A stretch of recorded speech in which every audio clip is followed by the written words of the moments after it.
Class, we're number 2 now. Who can answer number 2? Anybody else? Good morning po, ma'am.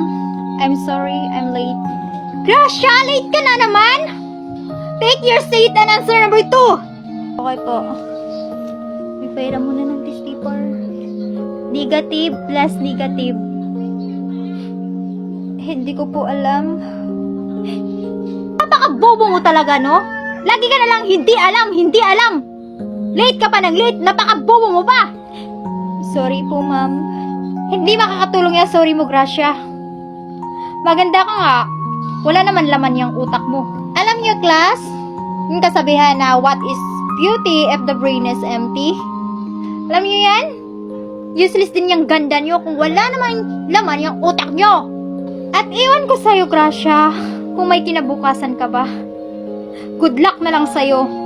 Nagkulang yung bayad ko ha? Opo, ma'am. Kulang po. Punch mo na, di ba? Oo, ma'am. Napunch ko na po at hindi ko na po ito makancel. Paano na to? Excuse me, Lola? Ano po yung problema mo?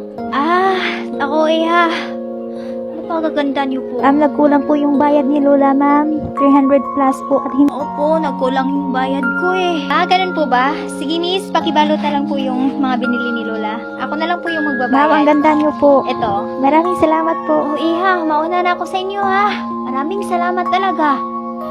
Ang ganda-ganda mo, tapos ang bait mo pa. Wala ka naman po, mag-ingat po kayo. Parang namumukhaan ko siya. Parang kamukha niya po yung Yaya, ikaw na muna magbantay dito i-punch mo. Okay po, ma'am. Lola, wait lang po. Bakit ka sumunod? Alam niyo, ang ganda-ganda mo talaga. Maraming salamat po. Guro po ba kayo dati?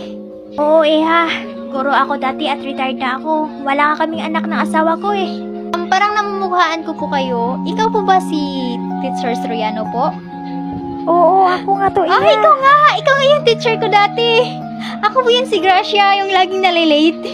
Ikaw si Gracia? Oo, natandaan ko.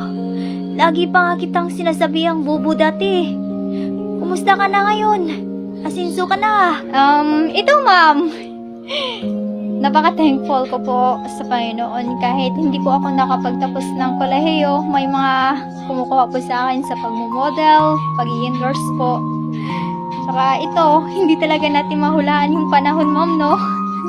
Oo, hindi talaga natin mahulaan yung panahon, no? Ang ganda-ganda mo kasi. Sana'y mapatawad mo talaga ako. Wala po yun, ma'am. Yung sa totoo, ikaw nga po yung inspiration ko Yung mga sinasabi mo lahat sa akin, ginawa ko po yung mga stepping stone ko.